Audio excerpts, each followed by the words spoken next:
السلام علیکم، میں ہوں آپ کی ہوسٹ طلحہ۔ آج میں آپ کے لیے ناول وفا میری ضد لائی ہوں۔ آئی تھنک مائن تمہیں چلے جانا چاہیے۔ وہ آج کئی دنوں بعد سویرا سے ملنے اس کے گھر آئی تھی، جب اس نے باتوں کے دوران آفس ٹرپ کا ذکر اس سے کیا تھا۔ جواباً سویرا اسے قائل کرنے کی کوشش کرنے لگی۔ تم بطور امپلائیز ٹرپ پر جاؤ، اس میں اتنا سوچنے یا پریشان ہونے کی کیا ضرورت ہے؟ تمہیں اپنی جاب سے غرض ہونی چاہیے اور بس۔ سویرا نے چائے کا مگ اس کی طرف بڑھاتے ہوئے سمجھانے والے انداز میں کہا، جو اس نے خاموشی سے تھام لیا۔ کوئی پرابلم ہے کیا؟ سویرا نے مستقل اسے خاموش دیکھ کر پوچھا۔ مجھے کچھ سمجھ نہیں آ رہا میں کیا کروں۔ وہ کچھ الجھی سی تھی۔ کیا مطلب؟ سویرا نے پوچھا۔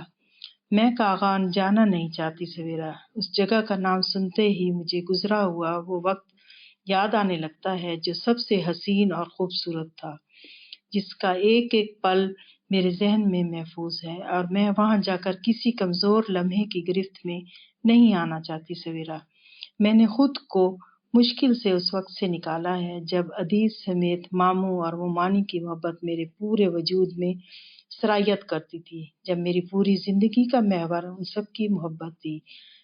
لیکن جب اعتبار ٹوٹتا ہے نا تو پلٹ کر دوبارہ وہیں جانا مشکل ہو جاتا ہے، اور میں پلٹنا نہیں چاہتی، کیونکہ میرے دل سے ان سب کی محبت ختم ہو چکی ہے۔ میں کبھی ان سے ملنا نہیں چاہتی۔ کافی عرصے بعد وہ سویرا سے اس سے متعلق بات کر رہی تھی، وگرنہ وہ اس موضوع پر نہ کوئی بات سننے کو تیار ہوتی تھی اور نہ دوسرے کو کرنے دیتی تھی۔ سویرا اسے ٹوکے بغیر سنتی رہی اور وہ بولتی چلی گئی۔ میرے لیے پریشانی کی بات یہ ہے کہ اگر میں اس ٹرپ پر نہیں جاتی تو مجھے علم ہے کہ وہ یہ ٹرپ کینسل کر دے گا، اور میں نہیں چاہتی کہ آفس کے باقی لوگ محض میری وجہ سے اس ٹرپ سے محروم ہو جائیں۔ وہ سب تو مجھے ہی قصوروار سمجھیں گے نا۔ اب مجھے کچھ سمجھ نہیں آ رہا کہ میں اسے کس طرح کنوینس کروں۔ ماہین، تم خام خواہ اس کو ایشو بنا رہی ہو۔ سویرا اس کی پریشانی کے خیال سے اس کی پوری بات سنے بغیر بول اٹھی۔ تم وہاں جاب کرتی ہو اور تمہیں وہی سب کرنا پڑے گا جو وہاں پر موجود دوسرے لوگ کرتے ہیں۔ تم بالکل پریشان مت ہو۔ ہاں، وہاں پہنچ کر اگر کوئی خوشگوار سا خیال دل کو ستانے لگے تو ایک نظر عدید پر ڈال لینا، یہ میرا مشورہ ہے تمہیں۔ سویرا نے آخری بات شرارتی انداز میں مسکراہٹ دبا کر کہہ ڈالی، مبادا وہ اکھڑ نہ جائے۔ جبکہ سویرا کی اس بات پر وہ اسے گھور کر دیکھنے لگی، پھر مگ میں موجود چائے کے سپ لینے لگی، تو سویرا دل ہی دل میں اس کے لیے ڈھیروں دعائیں کرنے لگی، جس کی حساسیت حد درجہ شدت اختیار کر چکی تھی۔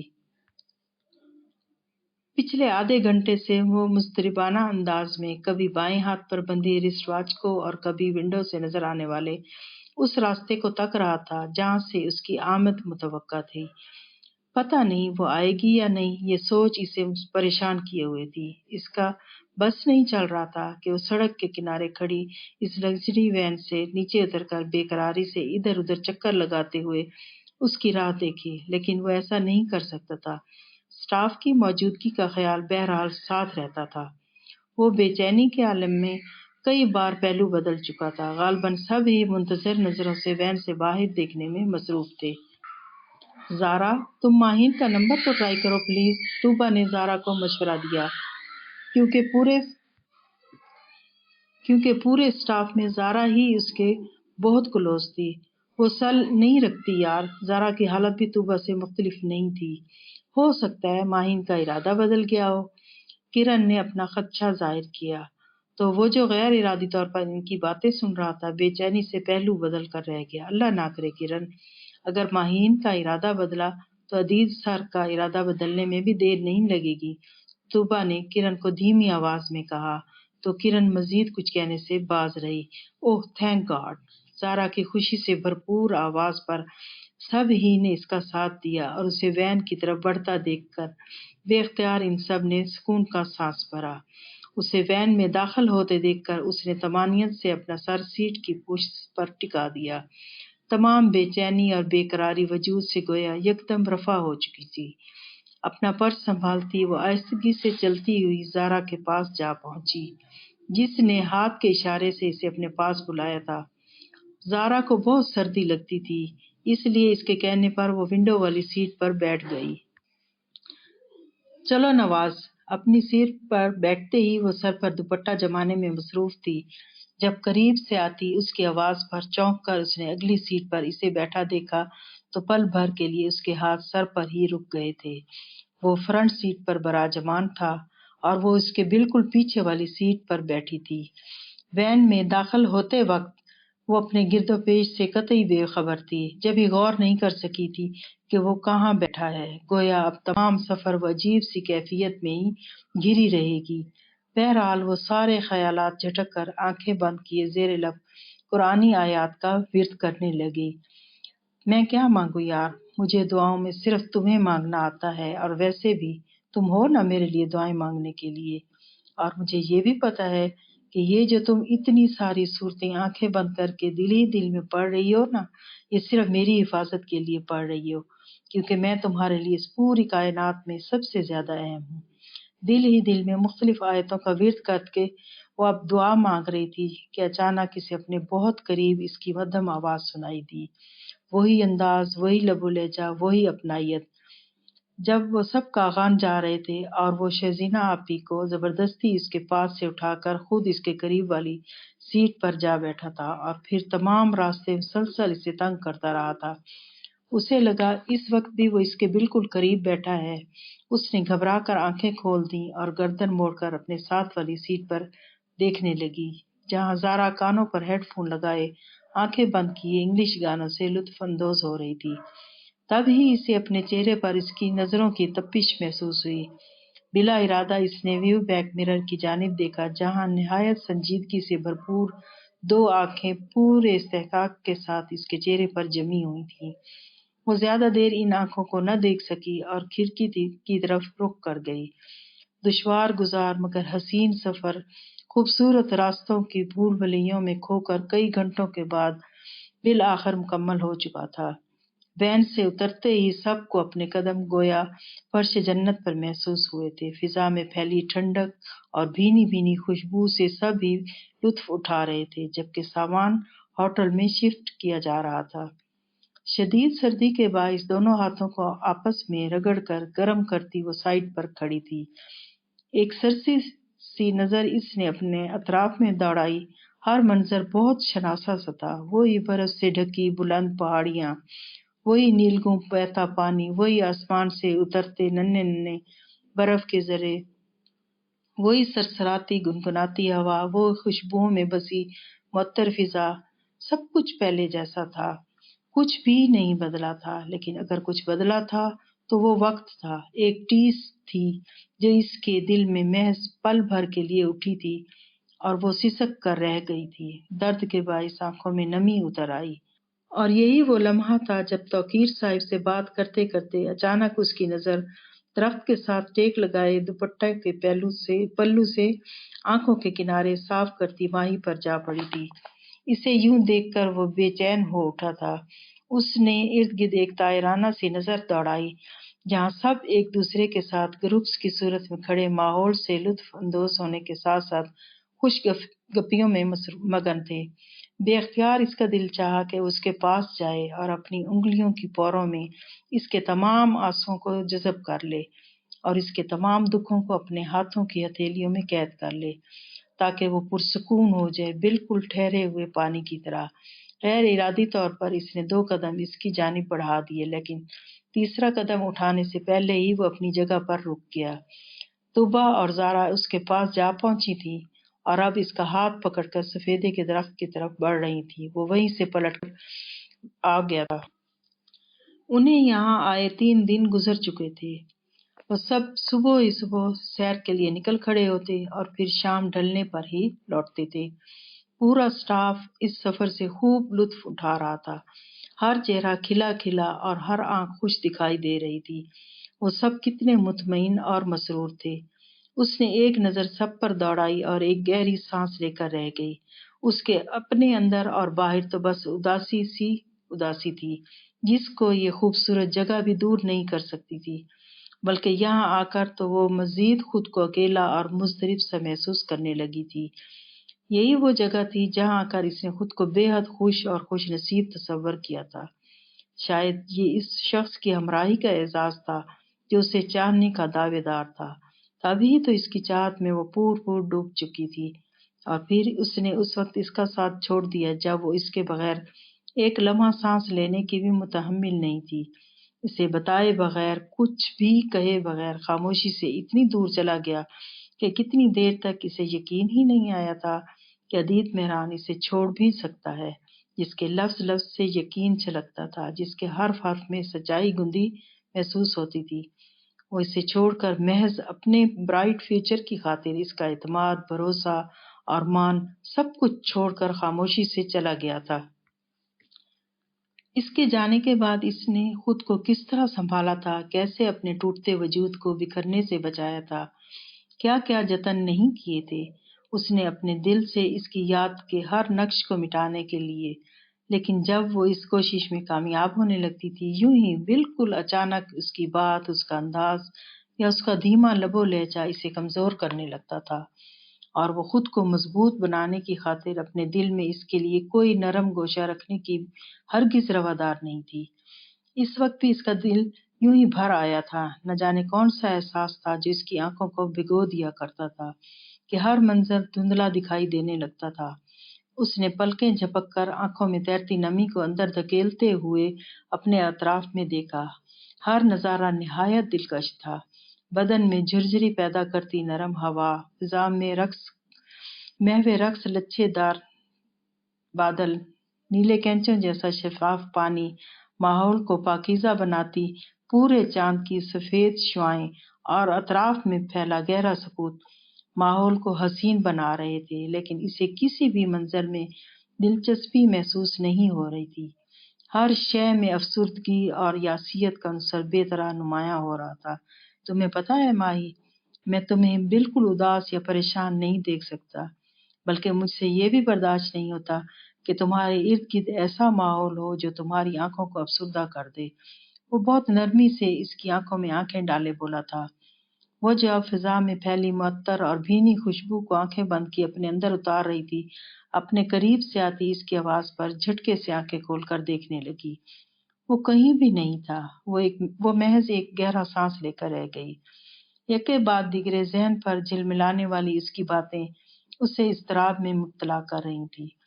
وہ سر جھٹک کر کھڑکی بند کر کے اپنے بیڈ کی طرف بڑھ گئی اور ایک نظر قریب ہی دوسرے بیڈ پر سوئی زارا پر ڈالی جو پرسکون سو رہی تھی۔ وہ حسرت سے اسے دیکھتی رہی، وہ بھی تو اسی طرح ہر شے سے بے خبر طمانینت بھری نیند سونا چاہتی تھی، لیکن وہ جب سے یہاں آئی تھی ایک لمحہ کے لیے بھی اطمینان سے نہیں سو سکی تھی۔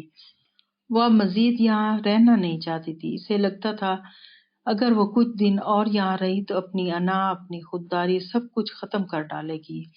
وہ ایسے کسی کمزور لمحے کی زد میں آنا نہیں چاہتی تھی جو اسے خود سے دور کر دے اور اس کی شناخت کھو دے۔ وہ بہت مشکل سے خود کو سنبھال پائی تھی، اب اتنی آسانی سے اپنی ذات کے غرور کو زمین بوس ہوتے نہیں دیکھ سکتی تھی۔ سوچتے سوچتے اسے شدید گھبراہٹ ہونے لگی، خود کو ریلیکس کرنے کی خاطر سونے کی کوشش کرنے لگی، پھر جلد ہی وہ اس کوشش میں کامیاب بھی ہو گئی تھی۔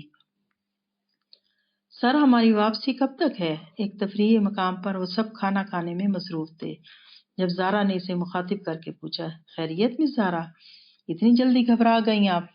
جواباً اس نے قدرے مسکراتے ہوئے سوال کیا، no sir, I am all right, but Mahin کچھ گھبرائی ہوئی ہیں، رات بھی ٹھیک طرح نہیں سو پاتی اور پریشان سی رہتی ہیں، غالباً یہ گھر والوں کو بہت مس کر رہی ہیں۔ انہوں نے مجھ سے کئی بار جلدی واپس چلنے کو کہا، تو میں نے سوچا کہ آپ سے پوچھ لوں تاکہ یہ ریلیکس ہو جائیں۔ اس کے سوال کے جواب میں زارا نے تفصیل سے جواب دیا، جس کو سن کر وہ اس کے جھکے سر کو دیکھنے لگا جو زارا کے قریب ہی بیٹھی تھی۔ آر یو شیور کہ آپ گھر والوں کو مس کر رہی ہیں؟ اس نے لفظ گھر والوں پر زور دیتے ہوئے پوچھا تو مجبوراً اسے سر اٹھا کر اسے دیکھنا پڑا، جو سوالیہ انداز میں اسے ہی دیکھ رہا تھا۔ پتہ نہیں اس کی مسکراتی آنکھوں میں ایسا کیا تھا کہ وہ جواب میں کچھ بھی نہ کہہ سکی اور دوبارہ سر جھکا گئی۔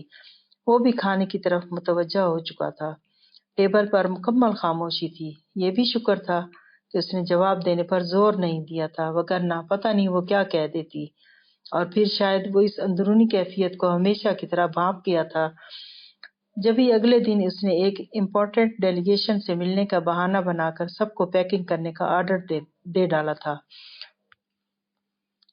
وہ اپنی تمام تیاری مکمل کر کے ہوٹل کے پچھلے حصے میں جہاں ایک چھوٹی جھیل بنی تھی وہاں چلی آئی۔ اسے یہ جگہ شروع سے ہی بے حد پسند تھی۔ وہ الوداعی نظروں سے اس جھیل میں تیرنے والی بطخوں کو تک رہی تھی جب وہ غیر محسوس طریقے سے اس کے قریب آ کھڑا ہوا اور اس کی تقلید میں سفید بطخوں کو دیکھنے لگا۔ تمہیں یاد ہے جب ہم پہلے آئے تھے تو اس جھیل میں صرف 4 بطخیں تھیں اب 13 ہو چکی ہیں۔ اس نے چونک کر اپنے بائیں جانب دیکھا جو بطخوں پر سے نظر ہٹا کر اب اس کی طرف متوجہ ہو چکا تھا۔ وہ یہاں کب آیا اسے پتہ ہی نہیں چلا۔ کس قدر گم ہو گئی تھی وہ گزرے وقتوں کی خوبصورتی میں کہ اس کی آمد سے بے خبر ہی رہی تھی۔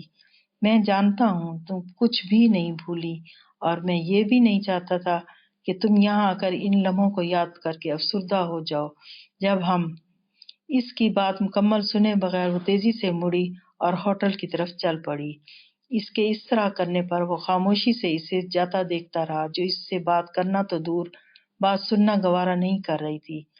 یہاں آ کر بھی اس نے کتنی ہی بار اس سے بات کرنے کی کوشش کی تھی لیکن وہ اسے اس طرح نظر انداز کر دیتی تھی کہ اسے اپنی کم مائگی کا احساس شدت سے ہونے لگتا تھا۔